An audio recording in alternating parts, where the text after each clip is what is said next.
یہ صحیح مسلم شریف کا درس ہے۔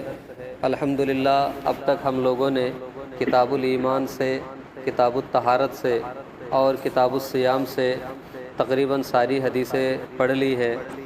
چونکہ بقرعید کا موقع قریب آ چکا ہے، اس بنیاد پہ کتاب الاضاحی سے میں آپ حضرات کو کچھ حدیثیں سنانا چاہوں گا۔ کتاب الاضاحی، اضاحی یہ اضحیہ کی جمع ہے۔ اضحیہ کا معنی ہوتا ہے قربانی، اور اسی سے یوم الاضحیٰ ہم بولتے ہیں۔ تو قربانی سے متعلق جو احادیث ہیں ان کو میں آپ حضرات کی خدمت میں پیش کر رہا ہوں۔ تو امام مسلم رحمۃ اللہ علیہ نے جو کتاب قائم کی ہے اس کا عنوان ہے کتاب الاضاحی، اور اس کا جو پہلا باب باندھا ہے باب وقتہا، یعنی قربانی کا وقت کیا ہوتا ہے۔ امام مسلم نے یہ باب باندھا ہے، اس میں قربانی کا وقت بھی بیان کیا ہے، اور ساتھ ہی ساتھ ضمناً ایک اور مسئلہ بھی آ چکا ہے، وہ یہ ہے کہ قربانی کے جانور کی عمر کیا ہونا چاہیے۔ اس بارے میں آگے تفصیلی حدیثیں آ رہی ہے، لیکن یہاں پہ وقت کا ذکر ہے کہ قربانی کب کی جائے گی۔ تو قربانی کا ایک وقت تو یہ ہے کہ ہم 10ویں تاریخ کو قربانی کرتے ہیں اور 11-12 کو بھی قربانی کرتے ہیں۔ نماز عید کے فوراً بعد سے قربانی کا وقت شروع ہو جاتا ہے، اور 12 کے غروب آفتاب تک قربانی کا وقت باقی رہتا ہے۔ اگر کوئی نماز عید سے پہلے شہر میں قربانی کر لے تو اس کی قربانی نہیں ہوگی۔ البتہ گاؤں کا حکم الگ ہے۔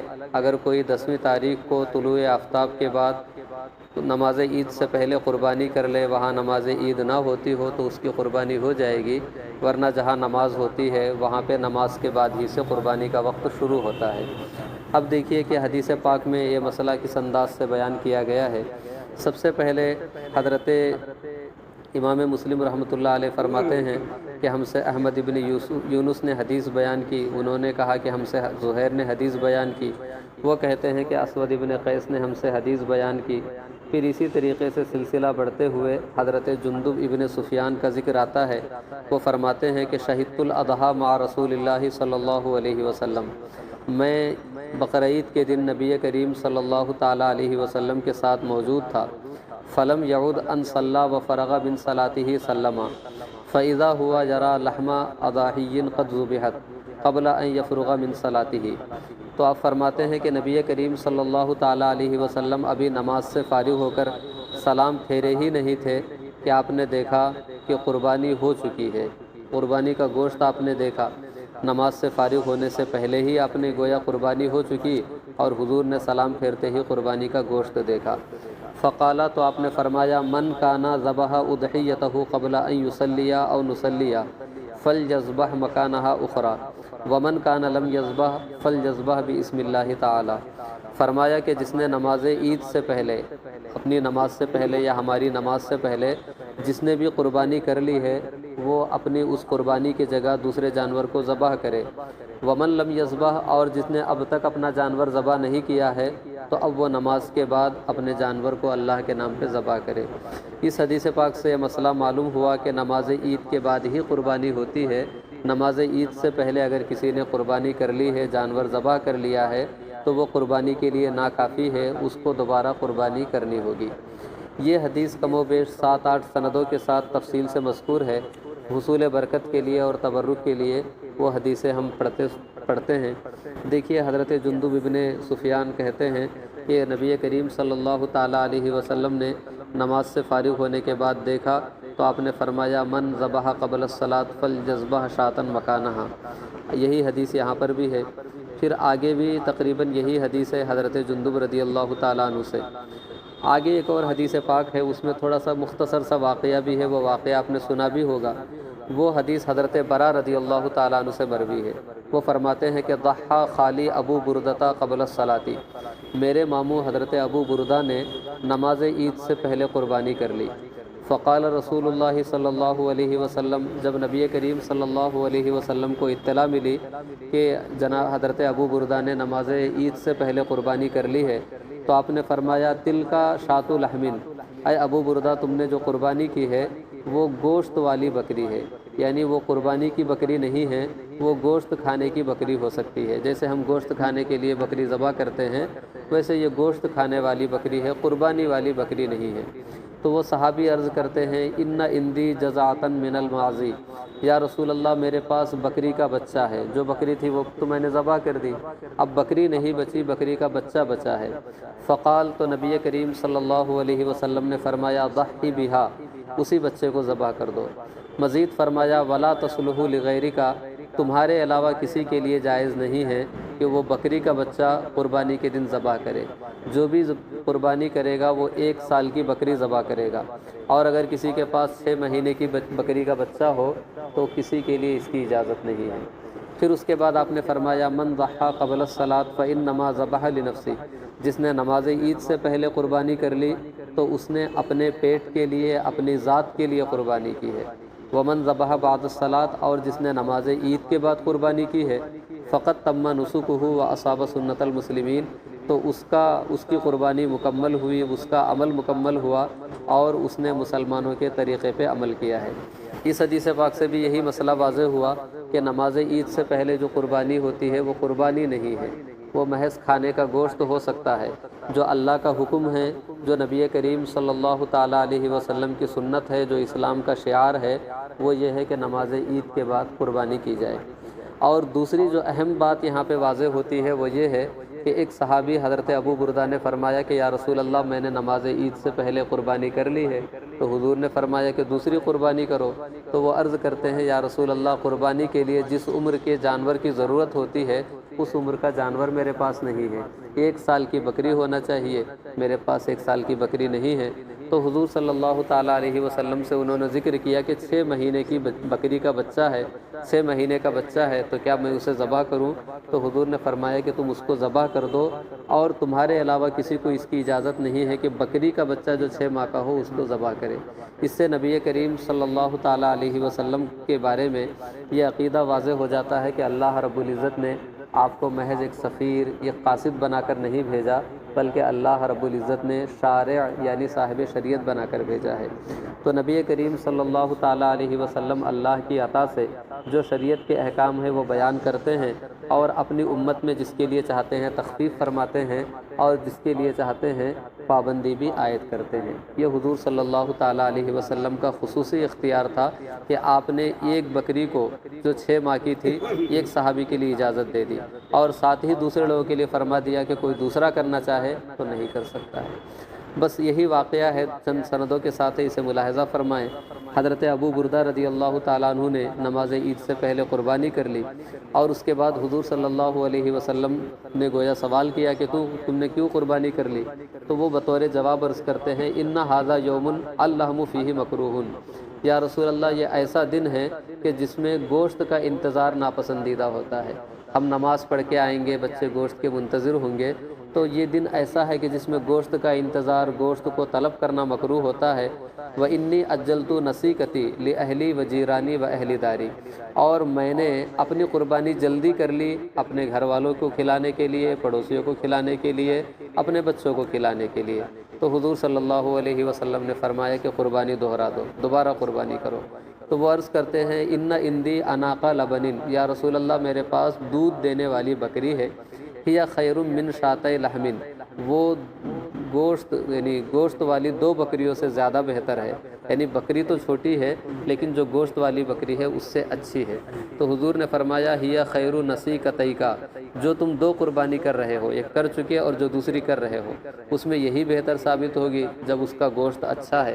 اس کے ساتھ ہی آپ نے فرمایا ولا تجزی جزاۃ عن احد بعدک، اگر تمہارے بعد کوئی 6 ماہ کی بکری کو ذبح کرتا ہے تو وہ کافی نہیں ہوگا، لیکن میں تمہیں اجازت دیتا ہوں کہ تم 6 ماہ کی بکری ذبح کر دو۔ یہی حدیث جو ہے نبی کریم صلی اللہ تعالیٰ علیہ وسلم نے تاکید کے ساتھ فرمایا لا یذبحن احد حتی یصلی، کوئی آدمی ہرگز قربانی نہ کرے جب تک کہ وہ نماز نہ پڑھ لے۔ تو حضرت ابو بردہ نے پھر وہ آگے حدیث یہی ہے۔ اچھا یہ آخر حکم کیوں ہے کہ نماز عید پہلے ادا کر لی جائے پھر قربانی کی جائے؟ تو سبھی کو سورہ کوثر یاد ہے، اس میں اللہ تعالیٰ نے فرمایا انا اعطیناک الکوثر فصلی لربک وانحر، ہم نے آپ کو کوثر عطا کیا۔ اس کے بعد اللہ نے فرمایا کہ نماز پڑھو اور قربانی کرو، تو اللہ نے پہلے نماز کا حکم دیا، اس کے بعد قربانی کا حکم دیا۔ اور دوسری بات یہ بھی ہے کہ پہلے اللہ کی بندگی ہے، جو نماز ہے وہ بھی اللہ کی بندگی ہے، جو قربانی ہے وہ بھی اللہ کی عبادت ہے، لیکن جو نماز خالص عبادت ہے اس کو مقدم کیا گیا، اور قربانی جس میں ایک پہلو عبادت کا ہے تو دوسرا پہلو بندوں کی ضیافت کا ہے، اس کو مؤخر کیا گیا۔ تو حضور صلی اللہ تعالیٰ علیہ وسلم نے فرمایا کہ من صلی صلاتنا، اس حکم کی تاکید کے طور پہ آپ نے فرمایا من صلی صلاتنا، جو ہم جیسی نماز پڑھتا ہے، ووجہ قبلتنا، جو ہمارے قبلے کی طرف اپنا رخ کرتا ہے، ونسک نسکنا، اور جو ہمارے طریقے پہ قربانی کرتا ہے، یعنی جو یہ چاہتا ہے کہ ہمارے طریقے پہ نماز پڑھے، ہمارے طرح قبلے کو منہ کرے، جو ہماری طرح قربانی کرنا چاہے، فلا یصبح حتی یصلیہ، تو اس کے لیے میرا حکم ہے کہ نماز عید سے پہلے وہ قربانی نہ کرے۔ تو اس پہ حضرت ابو بردہ نے کہا یا رسول اللہ میں تو فارغ ہو چکا اپنے عمل سے، میں نے تو قربانی کر لی ہے۔ تو حضور نے فرمایا ذاک شیء اجلتہ لاہلک، یہ تو تم نے اپنے گھر والوں کے لیے جلدی سے جانور ذبح کر دیا۔ پھر اس کے بعد وہ اپنی بکری کا ذکر کرتے ہیں تو حضور نے فرمایا کہ ٹھیک ہے تم اس کو ذبح کر دو۔ یہی حدیث دوسرے الفاظ کے ساتھ یوں ہے کہ رسول اللہ صلی اللہ تعالیٰ علیہ وسلم نے فرمایا، یہ گویا اس باب میں سب سے جامع حدیث کہہ سکتے ہیں۔ آپ نے فرمایا کہ انا اول ما نبدأ به فی یومنا ھذا، آج کے دن جو ہم پہلا کام کریں گے وہ یہ ہے کہ نصلی، ہم نماز پڑھیں گے، ثم نرجع، پھر واپس جائیں گے، فننہر، اور جانور ذبح کریں گے۔ تو نصلی اور ننہر جو آیا ہے یہ وہی ہے جو قرآن میں آیا ہے فصلی لربک ونہر۔ تو نبی کریم صلی اللہ تعالیٰ علیہ وسلم کی پوری زندگی قرآن کریم کی عملی تفسیر تھی، جو قرآن کہہ رہا ہے حضور وہی کر رہے ہیں اور اسی کی تعلیم دے رہے ہیں۔ پھر فرماتے ہیں فمن فعل ذلک فقد اصاب سنتنا، جس نے ایسا کیا اس نے ہمارے طریقے کو پا لیا، ومن ذبح، اور جس نے قربانی کر لی، جانور ذبح کر لیا عید سے پہلے، فانما هو لحم قدمه لاہلی، یہ وہ گوشت ہے جو اس نے اپنے گھر والوں کے لیے تیار کیا ہے، لیسا من النسک فی شیء، اس کا قربانی سے کوئی تعلق نہیں ہے۔ تو حضرت ابو بردہ کھڑے ہوئے، پھر انہوں نے اپنا واقعہ ذکر کیا تو حضور نے فرمایا کہ اذبح ولن تجزی عن احد بعدک، تم اپنا جانور ذبح کر دو، تمہارے بعد کسی کو اس کی اجازت نہیں ہے۔ یہی حدیث آگے جو ہے اور سندوں کے ساتھ مروی ہے، اور یہ ایک حدیث پاک میں ہے کہ حضور صلی اللہ علیہ وسلم نے فرمایا ابدلھا، اس جانور کے بدلے میں دوسرا جانور ذبح کرو۔ ایک حدیث پاک میں ہے اجعلھا مکانھا، اس جانور کے بدلے میں دوسرے جانور کو ذبح کرو۔ اور اسی طریقے سے حضور صلی اللہ تعالیٰ علیہ وسلم نے مختلف احادیث میں فرمایا کہ جو ہے نماز عید سے پہلے قربانی کی اجازت نہیں۔ آخری حدیث یہاں پہ جو ہے اسے بھی میں پڑھ کے سنا دیتا ہوں، اس میں تھوڑے الفاظ زائد ہے۔ حضرت انس رضی اللہ تعالیٰ عنہ فرماتے ہیں کہ نبی کریم صلی اللہ علیہ وسلم نے عید الاضحیٰ کے دن خطبہ دیا اور فرمایا من کانا ذبح قبل الصلاۃ فلیعید، اگر کسی نے نماز عید سے پہلے قربانی کر لی ہے تو دوبارہ قربانی کرے۔ تو ایک صحابی کھڑے ہوئے، عرض کی یا رسول اللہ ھذا یوم یشتہی فیہ اللحم، یہ وہ دن ہے جس میں گوشت سب کو زیادہ مرغوب ہوتا ہے، تو کوئی نماز عید کے بعد گوشت کا کوئی انتظار کرتے ہوئے نہیں رہے گا۔ تو ہم نے کیا کیا، وذکر حنۃ من جیرانہ، اور انہوں نے اپنے پڑوسیوں کی ضرورت کا ذکر کیا کہ ہمارے پڑوس میں کچھ غریب لوگ رہتے ہیں، ان کو گوشت کی ضرورت تھی تو میں نے ذبح کر دیا۔ تو حضور صلی اللہ تعالیٰ، اور اس کے بعد وہ کہتے یا رسول اللہ میرے پاس بکری کا بچہ رہ گیا ہے، بس وہ اسی کو ذبح کر سکتا، افاذبحھا، کیا میں اسے ذبح کروں؟ تو حضور نے ان کو رخصت دے دی۔ اس کے بعد حضرت انس فرماتے ہیں لا ادری ابلغت رخصتہ من سواہ ام لا، مجھے نہیں معلوم کہ حضور کی اس رخصت اور اجازت میں کوئی اور شامل ہے کہ نہیں، اس لیے کہ اس حدیث میں حضور نے ان کا ذکر کیا، دوسرے کا ذکر نہیں کیا، اس لیے حضرت انس نے فرمایا کہ رخصت صرف ان کے لیے ہے، دوسرے کے لیے مجھے اس کا اندازہ نہیں۔ اس کے بعد وانکفأ رسول اللہ صلی اللہ علیہ وسلم الی کبشین، اس کے بعد حضور صلی اللہ علیہ وسلم خود اپنے دو مینڈوں کے پاس تشریف لے گئے، فذبحہما، ان دونوں کو ذبح کیا۔ اس کے بعد فقام الناس الی غنیمۃ، تو لوگ ایک بکری کے پاس گئے، فتوزعوها، اس کو ذبح کر کے اس کا گوشت تقسیم کیا۔ تو اس طریقے سے نبی کریم صلی اللہ تعالیٰ علیہ وسلم نے نماز عید ادا کی۔ نماز عید ادا کرنے کے بعد خود اپنے جانور کو ذبح کیا، اور جن لوگوں نے نماز عید سے پہلے قربانی کر لی تھی ان لوگوں کے لیے فرمایا کہ نماز عید سے پہلے جو قربانی ہوتی ہے اس کا تعلق قربانی سے نہیں ہے، اس کا تعلق روزانہ بننے والے گوشت سے ہے۔ لہٰذا جب بھی ہم قربانی کریں گے تو پہلے نماز عید پڑھ لیں گے، اس کے بعد قربانی کریں گے۔ آج کے زمانے میں اگر کوئی آدمی اس کے برعکس کرتا ہے تو اس کی قربانی نہیں ہوگی، اس لیے کہ نبی کریم صلی اللہ علیہ وسلم صاحب شریعت موجود تھے تو آپ نے فرمایا کہ ٹھیک ہے 1 سال کی بکری نہیں تو آدھے سال کی کر لو، لیکن اب ویسا کوئی مسئلہ نہیں ہے، تو 1 ہی سال کی بکری کی قربانی ہوگی اور عید ہی کے بعد ہوگی، نماز عید کے بعد ہوگی۔ پہلے کر لے تو نہیں ہوگی، اور 6 ماہ کی بکری کرے تب بھی نہیں ہوگی، اس لیے کہ اختیار حضور صلی اللہ علیہ وسلم